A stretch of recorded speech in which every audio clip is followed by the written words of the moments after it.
Hello and welcome everybody to this expert series, Securing Endpoints Through Effective Management and Protection Solutions and Strategies. Today's exciting webinar is sponsored by Automox, CyberArk, and Kaseya, and produced by Actual Tech Media. My name is Mackenzie Puddesy with Actual Tech Media, and I'm excited to be your moderator for this conversation today. Why, you may ask? Well, because endpoints are the most vulnerable entry points for cyber threats, making their effective management and protection essential for maintaining enterprise security. And with dispersed and hybrid workforces, as well as a mix of in-house and BYOD, or bring your own device setups, it makes protecting endpoints a whole lot harder. Luckily, though, there are a lot of options and strategies when it comes to managing them. This expert series will focus on proven strategies to safeguard devices across diverse networks and environments. Today, we'll talk about advanced solutions for endpoint security, including threat detection, response capabilities, and ongoing compliance requirements. Shortly, we are going to hear from IT expert and former CISO Ward Spangerberg. But before I bring him out on stage, let's zip through a little bit of housekeeping. Alrighty, first I want to draw your attention to the questions section of your webinar console. This is the best place to get involved, get interactive, and post all of your insightful questions, comments, feedback, and ideas. So why don't you find that questions tab now? I know some of you have done this, but let's start out by saying a quick hi, hello, hola, bonjour, aloha, any sort of greeting you want to throw out to the community here live with you on today's expert series, and give them a virtual wave. As a quick side note, that window is also the best place to reach out and let us know if you have any technical issues during today's session. Knock on wood, of course, that doesn't happen to you. But don't forget, a quick browser refresh should get rid of the usual tech gremlins. But if not, well, shoot a message in the questions tab there, and the Actual Tech crew and I will be there to help. We also have a $250 Amazon gift card as a prize that we're going to be drawing at the end of today's webinar. Of course, you must be in attendance during the live event to qualify for the prize, and all winners must meet the Actual Tech Media prize terms and conditions. If you're not sure what those are, or you just love details, you can find the full T's and C's linked in the handouts tab there. Additionally, in the Handouts tab, you can find some super valuable resources from our sponsors today. Once again, give it up for Automox, CyberArk, and Kaseya. Now, if you do want to check out the resources from them, you've got a link from Automox to get a demo and see how policy-driven IT automation saves time and eliminates risk. From CyberArk, you've got a resource center linked in there, so tons of information about securing your endpoints. And last but not least, Kaseya has a link to a demo of their product through their other brand, Vohani Security. It is the VPen test, which makes network pen testing easy for IT teams. So really cool resources. You definitely want to check those out. And I'll mention those once again at the end of today's webinar. But with that, I think we are all wrapped up with today's housekeeping and intros. So why don't we get started with Ward, our expert in the house. Again, I want to introduce you to Ward Spangerberg. He's the founder and principal consultant of Alt Green Research, LLC. And Ward is going to be presenting, and then from there, I'm going to be joining for some Q&A and a very lively discussion. So put your questions in. We're going to pick out as many as we can that time allows for. And with that, well, Ward, welcome to the stage. Hi, hello everyone. Really excited today to talk to you about securing your endpoints, effective management, protection solutions, and strategies. We're going to talk about endpoint security, how you manage it, protect it, and maybe even sleep a little better at night, knowing you've got all your bases covered. Endpoints are everywhere, and securing them is a lot like corralling a herd of cattle. You need a horse, you need a plan, you need some tools, and maybe even a little bit of patience. My goal today is to make this maze a little less daunting. By the end of it, you'll not only see the challenges, but also have the know-how to tackle everything in front of you head on, one endpoint at a time. Okay. So, the challenge is the evolving endpoint threat landscape. Endpoints aren't just your office computers anymore. They're everywhere. They're the ultimate multi-tool now. We've got laptops, we've got mobile phones, we have IoT devices. They're even the coffee maker that's sitting in the break room that will take your order, have it ready for you as you swing in and grab it, and also remind you when it's running out of beans. So every single device now is a digital doorway in your organization. But what do? How do we keep track of all this? It's a lot like playing whack-a-mole. New devices are popping up faster than you can say, firmware update. So what do we do? First, we've got to know what's out there. We've got to have the right discovery tools to help us. We have to identify every endpoint. Then we need to classify them by risk and value. After all, not every endpoint is a crown jewel. Remember that coffee maker? But you can bet a hacker will target it if they can find it on your network. And let's not forget, this is a moving target. Every day we've got a new endpoint emerging. We have to be able to adapt. It's like running that farm. Don't just lock the barn for the cows. You've got your chickens, you've got goats, and hell, you even got a pig or two that might wander away. So remember, identify all your endpoints, classify devices by risk and value, continuous discovery and visibility, and adapt as new endpoints emerge. All right, so what is good enough? Defining security baselines. Without defining that baseline, you're basically decorating that security house. You're randomly hanging things everywhere. You've got to know. So remember, it's like the house rules. Everyone has to follow them. There are no exceptions. But if these rules aren't clear, we've got complete chaos. You can hang a lock on your pantry, and then the whole house is safe. No, not actually. The first step is actually establishing those rules, and not just any rules, but minimal and effective standards. Then automation is your best friend. Automate enforcement. Because let's face it, nobody has time to check every device manually. Set it and forget it, well, also not quite. You've got to review, you have to refine periodically because threats are evolving. And so should your defense. Think about it, we're updating that family recipe.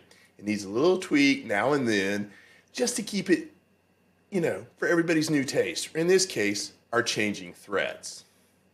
So, aligning with evolving threats isn't just good practice, it's also our survival. Baselines are the foundation, and a good foundation keeps everything from crumbling. So, patch management and vulnerability assessments. I know, this is where we fix what's broken before it breaks. All right? Ignoring patches, it's like ignoring that leaky roof, right? Eventually, the house is going to cave in. So, we're looking for ways to automate our patch deployment and take the guesswork out of things. Additionally, automating those updates and prioritizing critical fixes first, you're making sure you're testing all those patches before you roll them out. So we're taste testing our soup as we're making it. It's the best way to make sure nothing unexpected happens. We don't want to roll a patch that we know is a critical patch and then destroy half of our systems. So we don't also fix blindly. We don't just take those monthly reminders that come in and go, oh my gosh, I've got to go out and fix all these things. We actually have to make sure that those things we're fixing match with what we know our vulnerabilities are within our infrastructure. So remember, it's that flashlight in the dark basement. It shows us where our real problems are. Then we triage, we prioritize our critical vulnerabilities, and we test before deployment. So trust me, you don't want to patch a door only to find out their lock no longer works. So, implementing endpoint hardening basics. All right, hardening endpoint. We're child-proofing our house.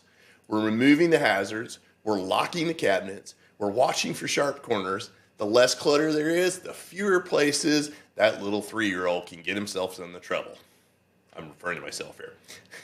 Start by removing unnecessary software and services. If you don't need it, get rid of it, ditch it.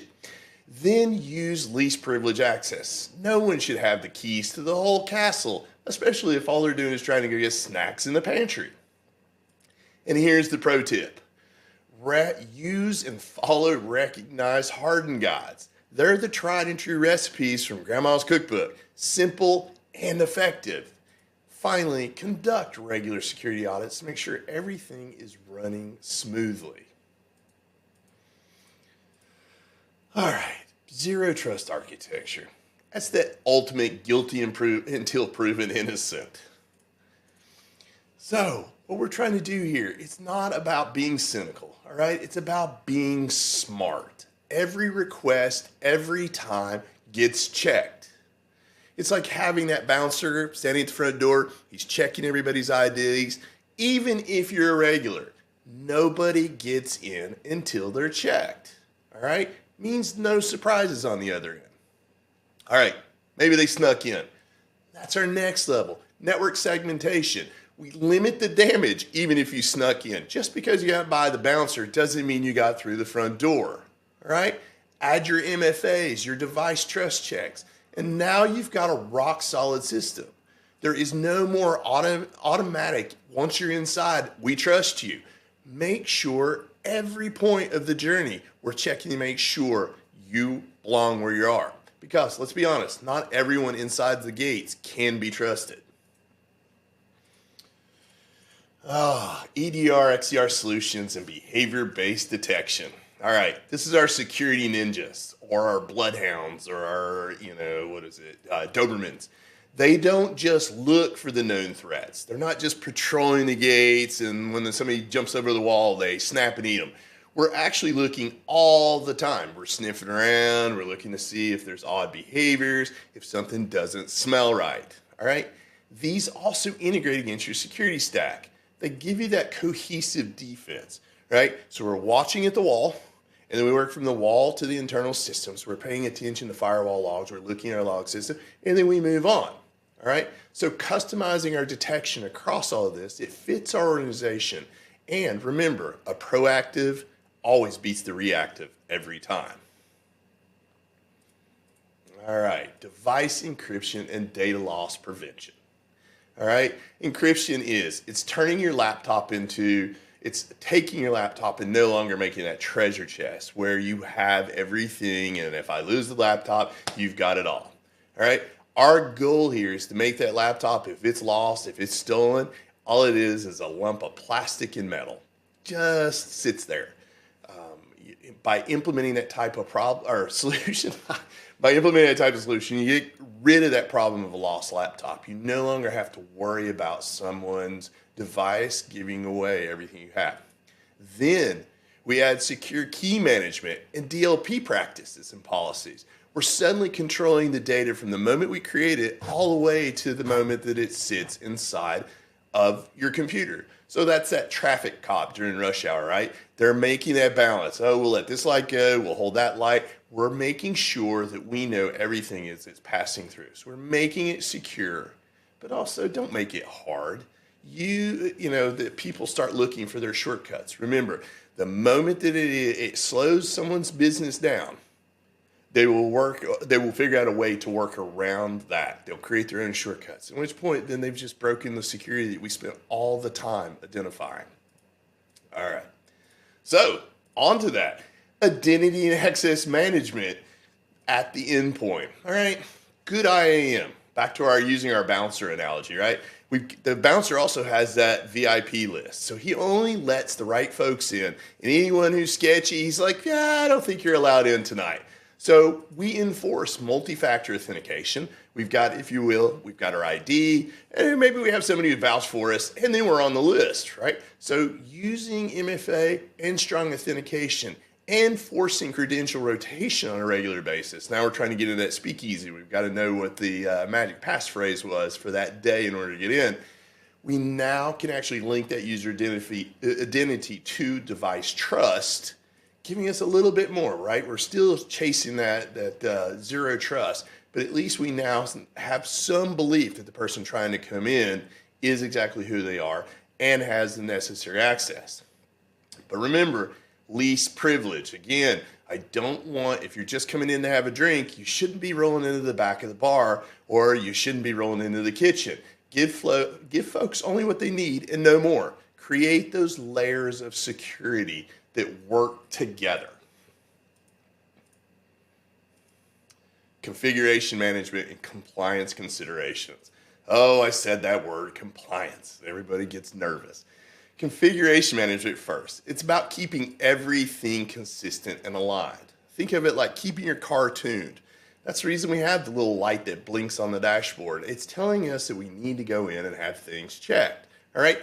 Actually, that's the best way to also look at your compliance. Compliance is that little dash light. It's saying, hey, it's time to go and look at your engine. You should probably change your oil, those type of things. So standardization actually sets things up to ensure everything runs smoothly. All right. Align those configurations with those regulations, whether we're talking HIPAA, GDPR, PCI DSS. Automate your enforcement to save time. Become proactive with compliance. It keeps you out of hot water and the auditors are happy. And that's what we want. Make an auditor happy. Make them go away as quickly as possible. All right. So, and we jump into what else should we be doing? Well, we should monitor and log our endpoint visibility. All right. The best thing here is good logging is back to my flashlight in the dark. It helps me see what's going on.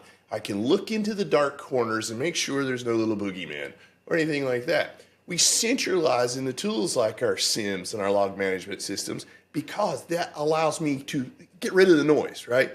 It gets rid of the darkness in the corners. So we're trying to make it easier for us to see when something's going off. But also remember, we've got to review regularly. Very often we're going to see things that we didn't notice the first time, or our SIM or our basic logic didn't work. We'll actually cover that later, but that's really important. Also, remember your logs are only as good as the actions you take on them. So just because we've got bazillion lines of logs flowing through doesn't mean we actually used them. Did we respond properly? So we're also encourage you to go back and review your logs. Make sure when an incident happened, or if an incident hasn't happened, go back and make sure that an incident isn't happening. So we're constantly going to come back and look over our shoulders. It's a lot more fun to look over our shoulder at something that hasn't happened and make sure that we would have caught it if it has happened, than for it to happen and then someone else is looking at your logs going, well, why did you miss this? Incident response and recovery. You know, it's the firemen, right? Why do they practice fire drills? It's so that they know exactly what to do every time that there's a fire. Why do they slide down the pole? Because that's fun. But they have fire trucks, they run out, they practice on burning buildings that they have in the back of the firehouse so that it's seamless. They don't have to think about it. They know exactly what they're supposed to do when the flames start licking, all right? When we know how to handle it and it's become a behavior instead of a thought action, it's easy. It's very easy for us to jump in and take care of things.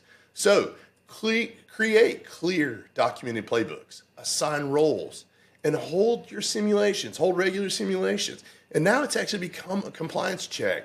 If you look at most of the popular compliance frameworks out there today, they're asking you if you've actually done any role playing. Have you done tabletop exercises where you've gone through your business recovery, your disaster recovery, and your incident response plans? The goal here is to improve with every drill so that when it really happens, everyone's ready. Everybody knows exactly what they're supposed to do. Human factors. Oh no, now the humans are involved. It's great when it's all our systems, but what happens if the people are actually the reason the doors are getting left open? What happens if they open the window and they invite the burglar to crawl through it? Your best defenses will always fail if the people behind them aren't trained. Regular, engaging training programs are key.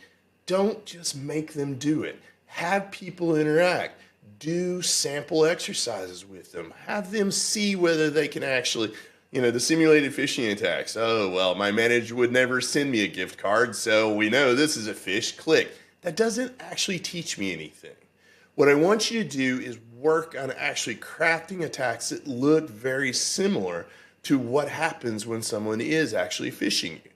That way, when it happens, they go, there's something funky about this, and you actually know how to not fall for the attack. Tailor those lessons to the roles and reward good behavior with a positive reinforcement.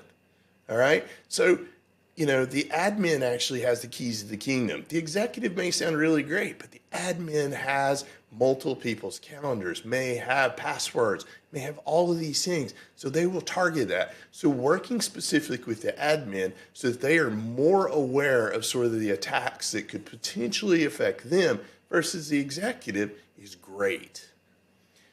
It's also about creating a culture where security is second nature. I want you to encourage everybody you work with to be engaged with it. If there's too much, security has been the no group. What we're actually trying to do is say, yes, let me help you with it. And while we're doing it, let's do it in the most secure and best manner.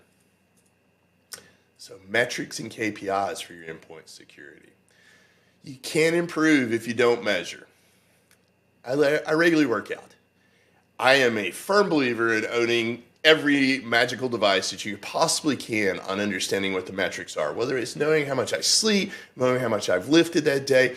It allows me to see progress. And I can go and look, oh, well, when I don't sleep, then I can't lift as much, those type of things. So metrics in your patch rates, your response times, they give you a clear picture of what your security posture is. It also helps you now make decisions as to how you're going to spend your dollars going forward. What are your informed decisions? Because they're based on the areas that you know you're weak instead of just guessing. So that's the best way to adjust and build a great strategy. So scaling your solutions and future proofing. So what works today for the 50 or 100 endpoints you have probably is not going to work tomorrow for the 5,000 endpoints that you're going to have in 6 months. So choose tools that grow with you. Avoid that vendor lock-in. So look for open standards and also start thinking about plan for those new threats. What's coming down the pipe? What potentially? Are we launching new applications in the next quarter? So plan in that matter. Actually engage in what business planning is within the company. Security is not just somebody who stands around and watches as the company grows. You're actively participating in the growth of the company. So knowing what's coming down the pipe allows you to build really good security posture around those things. All right? It's not about keeping up. It's actually trying to stay ahead.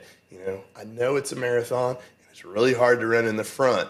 But in this case, that's what you have to do in order to be really successful with regards to building a good security program and good endpoint security. So let's put it all together. A layered adaptive approach. So you've heard me talk to the fact that I want you to have that fortress, right? Or the really cool bar that's got like multiple checkpoints in order to get in. It's a very layered approach.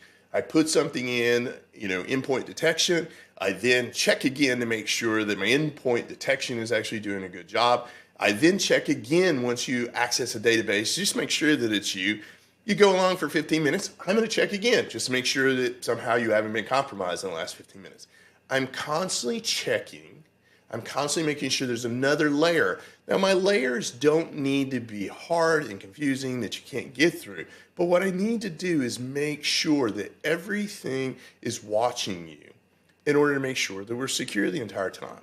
I'm also trying to build a system that minimizes single points of failure. We don't want, just because your MFA is not working, so you downloaded a set of codes, somebody has a set of codes, that was the only authentication we needed, and now you're in the system. All right. So we're also minimizing those single points of failure that could actually hurt us. So we're trying to create that unified, adaptive security posture. All right. So, in conclusion, you need to know your landscape. You need baseline and hardening. You got to leverage your tools. You've got to stay ahead of threats. You've got to plan for the unexpected. And you've got to think long term. It's not, as I said, endpoint security is an ongoing journey. Know your landscape, build a strong foundation, and keep evolving your efforts today. It'll all pay off tomorrow. Here's how you get in touch with me. I'm sure you've got questions. Everybody does. They're like, oh, but I've got this. I want to do that. You want to chat with me? Feel free. Drop me a line and we can get back to it. Again, thank you for your time today. Let's dive into some questions. Alrighty. Questions it is. Great chat. I enjoyed all of your analogies. Those were really fun and just, Thank you. but they really worked. Like they were all things that I was like, that's like a perfect way to kind of situate that in a world we all live in, see, feel, understand, you know? All right. Questions. You ready for some of these, Ward? Well, let's hope so. Okay, first one I've got in the queue here is how do we prioritize which endpoints to secure first in a large organization? We guess. We just throw darts at the wall. No, I'm serious. It's a really great question because that's actually one of the hardest things we run into. Prioritization boils down to risk and value. It's like okay, we'll keep using the example. So in an emergency room, we have triage, right? We only handle the most. So I've got the 3-year-old who's got the cut on the hand, and then I've got the 15-year-old brother that somehow or another managed to put an arrow through his hand. Well, we're all going to scream and run to the little baby, right? Because we're a little 3-year-old. But in this case, we actually had the knucklehead older brother who was messing around and put the arrow through his hand. So we're triaging. The risk here probably about equal in terms of things, but the value is we've got an arrow through the hand versus a deep cut on the other one. So we're going to start looking at our most critical cases. That means the endpoints that are actually touching sensitive data are probably the ones we want to really concentrate on. And then we sort of work our way into our systems like that. You know, having a complete inventory of where all your data resides and sort of what the value of that data is builds the right context for you to actually say, we got to do this versus that. It will also define your security program. A lot of times, security programs are really built on that concept of we got to fix everything. You just can't. There's no way to do it. So by doing it that way, we can actually know where to concentrate our dollars, our time, and our resources. I hope that answers that. Yeah, I think that makes perfect sense. And I think you kind of, for me, the bit of, how did you say it? Like the endpoints that are touching the most sensitive or the most valuable data is like the place to start. And I think it sounds obvious, but it's very much the case, right? Rather than trying to do everything and set up a system that covers everything perfectly from the get-go, is really what are those spots that if we lose them, if they get damaged, if they get touched, big bad Right. things Yeah. happen. We just need to know. Having that list sitting in front of you where all your data sits and sort of what's critical versus what isn't. Yeah, we just don't. Typically, we don't. I mean, we are driven by that aspect of we've got to protect everything, and what it really comes down to is that you don't. You have to protect what's going to ruin the business. Is really the way it comes into it, and so you know, as I would explain to my CISOs, I was the CISO when I would explain it to the CEOs. I go, my goal is to not ever have you show up on the front page of the Wall Street Journal because we spilled all the information in the world. So, you know, that's really what it comes down to is being able to evaluate what that risk and value is so that you don't ever show up on the front page. I like that. So everyone out there, don't show up on the front page. Don't You don't bad, need very bad. goal number one. Okay, another question here. This one's about automation. So My they're favorite. asking, with so many automated tools, so much automation coming into play, do we still need human oversight in endpoint security? Nah, let the robots have it. Let's just go on home. Uh, yeah, unfortunately, while the systems are super intelligent and we're seeing a lot of great things come out of them, remember that system has to be trained by a human. So that means that I can't trust it to see what is abnormal if I haven't told it that behavior is abnormal. So a human has to be there. Does it mean I can get rid of my engineers? No, because my engineers are the ones who are teaching those systems. So it is really, there will always be that interaction, until I guess, the Terminators show up and take it all over. We will still have jobs. So people don't worry, you're not going to lose your job tomorrow. There's just, the machines don't have that intuition. Very often, actually in investigations, it's intuition about something, and that's what actually helps solve an investigation. It wasn't the machine goes, The machine knows how to classify the data. It knows to tell you, well, this doesn't, these set of events don't match that set of events, those type of things. But the intuition is what you have in order to actually run something down. So just remember, it's not perfect. It creates false pauses. It'll miss information. So if without you, yeah, who knows? System could be gone. I don't want to completely derail this conversation, and this is mostly not related to tech at all. But speaking of intuition, I read a book and I remember them referring to a doctor, and just by looking at someone's face, this passenger next to her on the plane, she was like, "You need to get to the hospital. I think you're gonna have a heart attack." Oh, wow. And she couldn't say why, but Right. she had just diagnosed so many people that there was something in his face that like intuitively she knew, and she Right. was right. And I was No, like, that's awesome. I mean, it's one of the success from my career has always come in that I look at things as, well, how would I break this? How would I, when I used to be paid to break into secure facilities, and so I'd always look at it and go, how would I break in?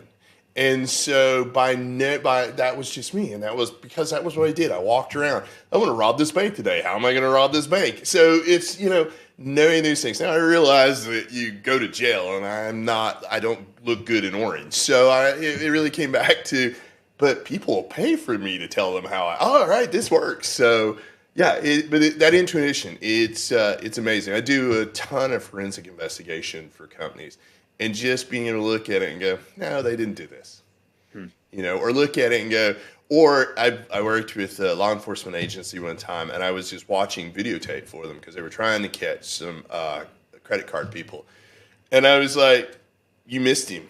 They're like, what do you mean I missed him? I'm like, that guy over there is the one who's actually running the farce cards. He's got a partner, and that's the one that you arrested, but you got to catch him. And I'm like, how did you? And I'm like, watch the way they approach in this case, they were running a casino thing.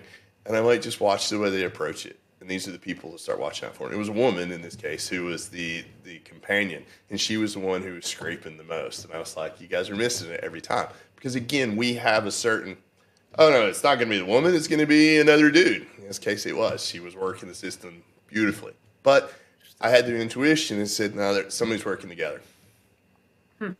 fascinating, fascinating. So it's like we need the machines to get all the data put together, but there's still some oversight and, We like you still said, have to tell the machine what is right and what is wrong. nice. All right, a couple more questions here. Next one, what should we go with? How can we balance security and usability for employees? Well, we give everybody cookies, and we sit down and we hold hands, and we have a little bit. No, I'm only putting my it is. cookies in my cash, man. It is the eternal challenge. First of all, and I said it earlier, I'll keep harping on this. You have to make security a we game. It can't be a me game.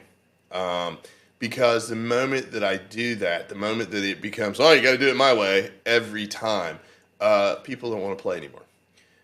And I have worked at dozens of companies and come in to advise a 500,000 more that where the security team, great, but they just kept saying no. And what happens is people get, well, I'm just not even going to bring it to you anymore. I'm going to do it my own way. Hence the rise of things like shadow IT. I could just figure out. It's the reason people carry around, USB keys and plug things in. It's like, oh, I'll just take it home and work on my home computer. So you can't make security a roadblock. And at the same time, you got to make it seamless. It has to be invisible. I used to tell my engineers, security has to be like picking up a telephone. And I'm stealing this from an old CEO of mine. It has to be like picking up a telephone. When you pick up the telephone, you put it to the ear. For those of you who don't know, this is the sign of a telephone. When you pick up and hold it to your ear, you always expect a dial tone. I mean, too many of us now have cell phones, so we don't understand that. But when we hold it up, we expect a dial tone every time. That's easy, right? I mean, there's a whole lot that goes on in order to make sure that dial tone exists every time we pick up the telephone. And so that's the way security should be. You should never actually realize that everything you've done has been monitored and dissected and torn apart to make sure that you are, you know, Ward or McKinsey logging into things, and I have all the right access permissions, and I'm allowed to do all of this, and I can write the code to do all of this. That should just be invisible to you. So that's the goal of good security. That's how we balance security and usability. We always ask ourselves, is this as easy as picking up a telephone? Or I guess I should really change that and make it, is it as easy as picking up the TV remote and clicking a channel? Does that work? Is that a better one? I would say that makes It's sense, as easy as grabbing your phone and opening Instagram and posting a picture. How about that? Does that right? work? There you go. All Yeah, right. and if I hit the button on an app and then it just like didn't load, I'd be like, what's happening? Yeah, what happened? There we go. Yeah, it has to be that easy. That's good security. Anything that's not like that or not within maybe two button clicks, you've ruined it. Somebody will figure out a way to go around it. And then, so I guess okay, so you need to think of that in terms of how you actually like build your software, and then how do you make sure you're also rolling that out correctly to the company, to the users? So never globally roll anything. And I say this from experience. Everything should be tested, right? We build test plans. Again, you'd be surprised how many people don't understand the concept of a test plan. So what we're really trying to do is we pick a subset of groups. I used to just ask for volunteers. Give me 20, 25, 50 volunteers who are going to help me test instance security. Because I guarantee you, users will find every way next to Sunday as to how to break something that you think you have nailed down. So you always work with your employees, you have really good communication, and I'm a real big fan of, I like to talk to people, so I want feedback. So I will have scheduled meetings, I'll bring you in a conference room, we'll play around with it and make sure that we've sort of ironed out all the details. Also, a little hint there, make sure that you've got a wide assortment of users. Don't just assume because, oh, the IT group, because I can sort of strong arm them, are the best representation of the company. Because again, I guarantee you, somebody in marketing and maybe somebody over in sales is going to approach the way they do things completely differently, and they're going to break it. And so you have to have taken that into account. As I said, communication super, super important, super important. Just making sure everybody understands what they can do, and also laying out that groundwork. What happens if I break it? How do I go forward? What do I do? And then also, as I touched on it briefly, you tailor your access and requirements. Not every employee actually may need that elevated security. This is really important too when we're talking budgets. I mean, security, we're always talking about how much money I'm allowed to spend on certain things. So not everybody always needs the highest level of security, right? We don't give it in the government. This is a need to know, this is a top secret, those type of levels. So same approach can actually be applied in an enterprise in terms of giving everybody what they need as they approach things. And honestly, that makes sense from a security standpoint, but even from an operational side, like I've worked in startups in the past, and when you only have 20 people and everyone has access to everything, hey, can you jump in here and like create a user for this and then, but like when you can't, it's actually kind of lovely because you're just Yeah. like, no, like Nope, not only my role. someone who Sorry, I gets can't help that, you. and I don't mess with it. Yeah.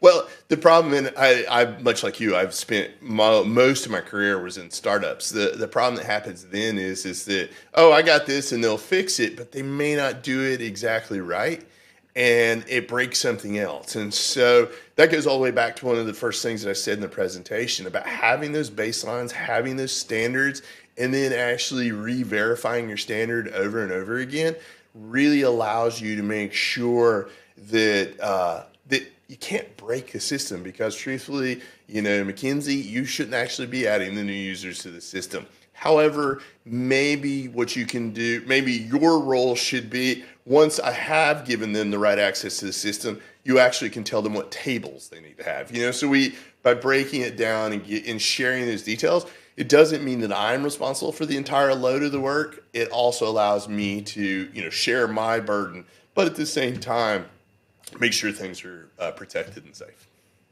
Nice. So then, let's go to one of these kind of fun little questions. What's the biggest mistake organizations make with endpoint security? We've thought Uh, about so many things, but what's like the I don't know what the opposite of a golden mistake is, like the you know. I've got a lot of terms, but most of them aren't allowed on. Uh, I guess we seem to think that endpoint security or just kind of any security solution is sort of its own. I say this, and I mean I know that I've been guilty of it. We seem to think that security is sort of a one and done. Uh, Firewalls. We're all like, "Phew, we put a firewall into place and we're good. Going to have a beer." Um, but you have to tune it. You have to make sure you're adding new rules. You have to pay attention that the logs are being taken care of. So um, we deploy tools. We do that initial configuration. We meet whatever we've defined as that first set of test results, and then we walk away. Um, that's probably the biggest mistake. I know that's the mistake I see the most often is we forget that we say to ourselves, and I said it in this presentation, we say to ourselves, oh, it's evolving, it's a living, breathing thing, and, always pay attention to new threats. But when you look at it, when you start looking at all the threats out there, you're like, dear God, somebody shoot me. There are too many. And so we do the ostrich, right? We put our head in, and I don't know whether ostriches actually do that, but they put their head in the sand. And so we start to do that. So we believe I put the firewalls up and I put EDR on people's machines and I've got a SIM and we got log analysis. Boom, we're done. And occasionally the auditor, the compliance person goes, hey, we're not actually doing a good job here. Or, somebody is using our application and they figure out some way to break it and they let us know through the bug bounty program and go, oh, well, and we go and fix it and we go, oh, it really wasn't a big problem. But again, we should have been actually paying attention to that. We should have been on top of that from the very beginning, actually looking at our monitoring and those type of things. So, yeah, I think our biggest is that we stop paying attention. We go, oh, we've got it all deployed. It's doing, the systems are doing what they're supposed to. We're good. And then, probably your next worst is ignoring humans. Software is written by humans. And so as much as we like to claim, and I'm pretty sure, and I'm damn near close to perfect, it's written. Yeah, see, McKinsey's like, yeah, I agree. No, it's written by a human, and so we're not. There's always going to be a problem. What was the earlier question was like, is AI going to, or is automation going to replace this? Automation is really good once I build it, but that doesn't mean it is perfect because I built it. So again, take that into consideration when you're building anything, whether it is the security systems or writing the software or whatever. It's not. There's no such thing as perfect. That's what keeps me in a job as a security professional. So I kind of like that. But yeah, those are kind of the mistakes that you run into most commonly. Nice. All right. Yeah, and I think it's funny because with endpoints, the human factor is the weakest link. Um, Da, da, da, da. yes. Yeah. But but at the same time, it's like we can automate so many things, we can make so many things work well, but it is also the kind of like ever evolving, erratic nature of human behavior, and the tech that we're creating that needs you to keep an eye on this. So, It's uh, awesome. I love it. Again, I will have a job forever. I can't. As much as I keep trying to say that I've retired from the industry, people keep calling me. Can you consult? Will you advise us on this? So yeah, as long as humans are involved, until like my Labrador starts working, I'm pretty. We've got it made. I will have a job. nice. So speaking of that, and as we kind of start to wrap up here, what's kind of the future proofing strategy, or how can people, plan for the future in terms of endpoint security? I'm gonna go back and reference that last story. Be an ostrich, plunge your head in the sand. Then everything's good. Uh, Future proofing. So there is no ultimate strategy, right?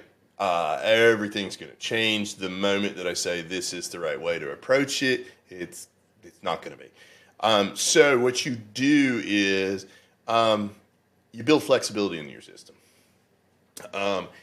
You also don't believe, Remember, I just said I think I'm close to perfect. I don't actually believe that. So I actually, one of the things that I have implemented in the past in all the companies I work with, is a recount, if you will. We sit down and we look at what our strategy has been, and we look at how well we adapted and whether what we were doing was good.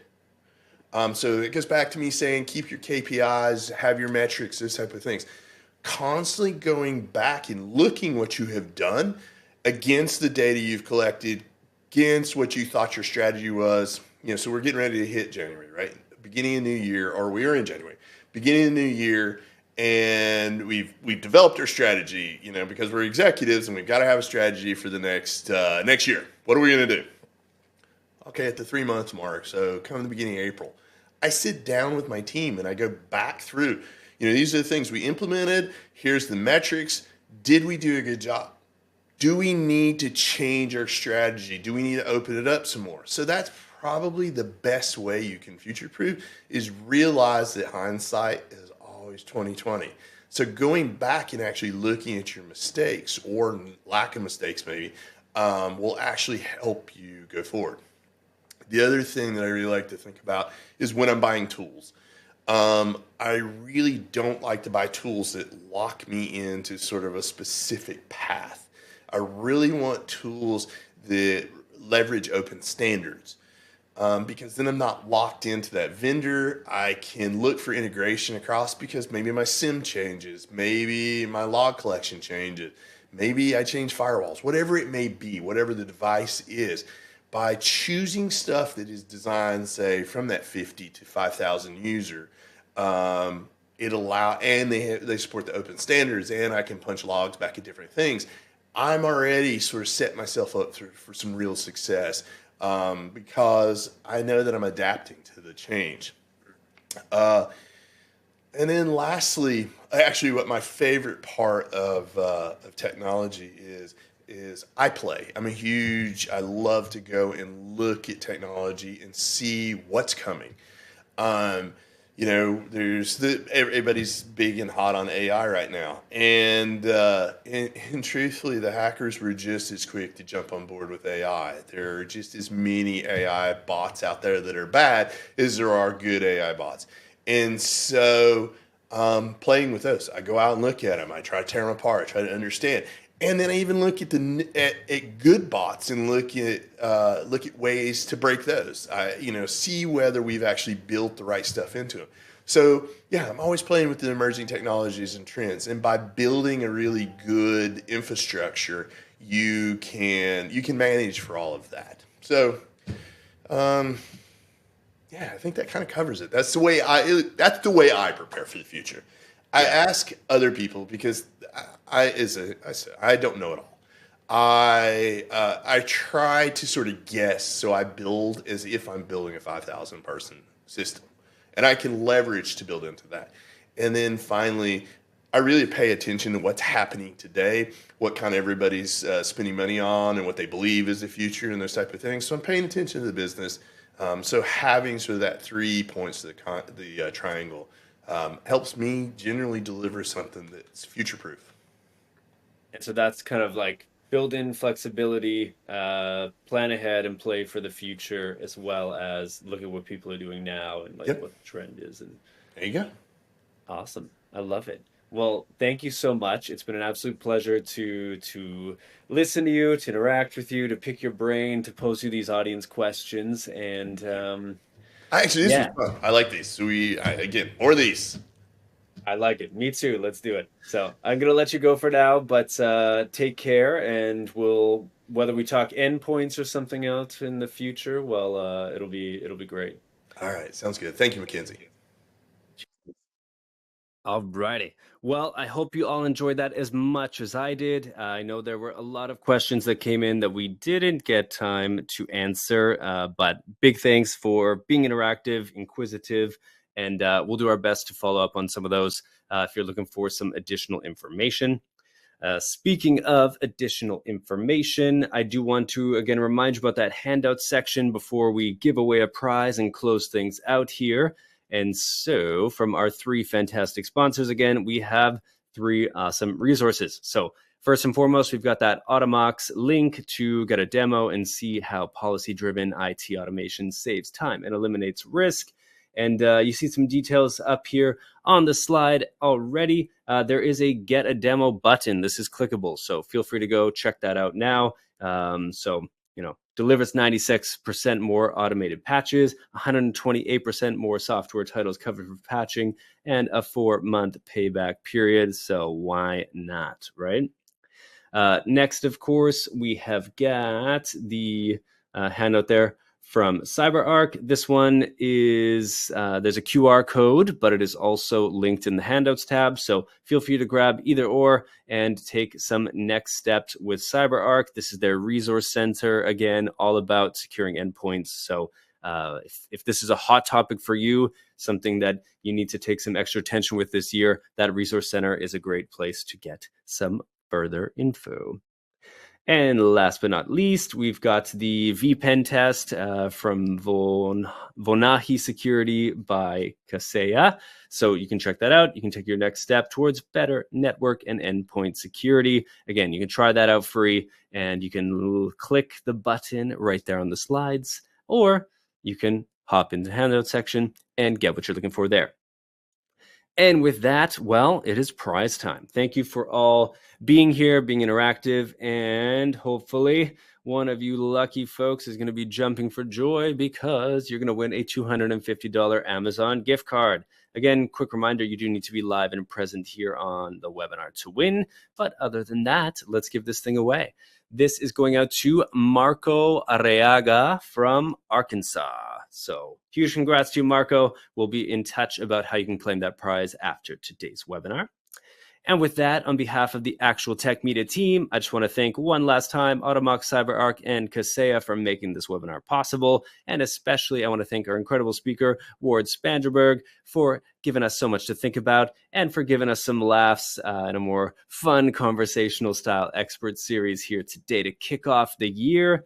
And of course, I want to send some high fives and special thank yous to all of you for making this possible as well. I know sometimes it can be difficult to stop our daily grind and take a moment to strategize and plan ahead and learn something new. So let's hope you did that today. You feel powered up and more informed and equipped to take on endpoint management and security.